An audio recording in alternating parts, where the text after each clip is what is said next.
Well, hello folks. Now, you may notice by my map here, there's a lot of mountains in the U.S. So, we got mountains running down along here like that. We got little mountains down there. They got the Appalachians over here. So, there's a lot of surviving to be done in those mountains. So, I'm Mountain Man Dan here, and I'm an expert on mountain survival. Now, I was never Catholic and grew up in a convent, so I don't speak really conventional like.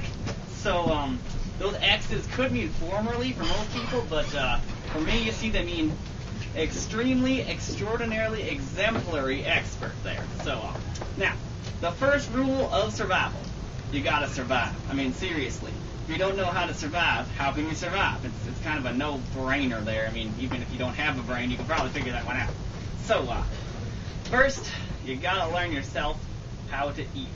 Now, the caveman used to shovel it all in and kind of gobble it up faster than a turkey. But today, we've figured out how to wear our food. See, we've got this thing called silverware and plasticware, so your choice. But the man has figured out how to wear it even better. But I'll tell you about that one a little bit later. Alright. Now, the second thing you gotta do is live. I mean, you can't survive if you're dead, right? Now, modern houses, they've been built with the zombie apocalypse in mind, with one room for living, just in case, the living room. But, as we all know, zombies are real, only in the video games. So, you're never going to find them. Now, out in the outdoors, there's plenty of space to live. I mean, miles and miles and miles of living rooms. So, you got to learn how to live outdoors. And in order to do that, you got to make yourself a nice warm wig.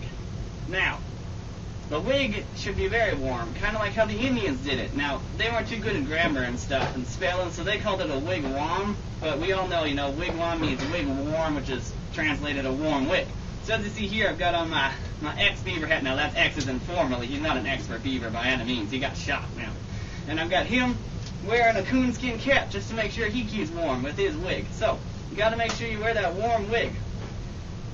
Now, make sure you don't mix up living room with living space, because space is an entirely different place.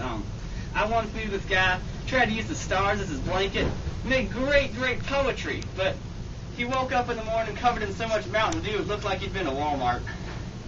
So now, in order to, another thing you're going to need out there is a beard, alright? The beard's one of the most important things you can grow. Now, you ladies out there might be consternating your faces thinking, how am I supposed to grow a beard? Don't worry, you'll figure it out when you're older. My wife figured out how to do it. She knit herself a scarf out of her beard. It grew so long. So, of course, I figured out how to grow mine when I was about 12. So it just shows how quickly men figure out the important stuff, But these days, men don't seem to think their beards is important. They be shaving them all off, It's crazy. But where are they going to keep their leftovers? Right? I mean, you eat your eggs for breakfast and the yolk dribbles down, you can lick it on up later. Save some jelly globs from lunch from the PB&J that your wife made you. Perfect spot to keep it, right in your beard. And after dinner, you can snack on a big night snack. Don't tell my wife, on some of those blueberries you kept hidden in that beard there, right? And it works as great camouflage for bears, because bears is real important creatures, okay? They even have a whole fruit category named after them. The berry, right? And they sure know how to grow a mean beard. I mean, look at this. Look at the spelling of the word beard. Got the word bear in it right there.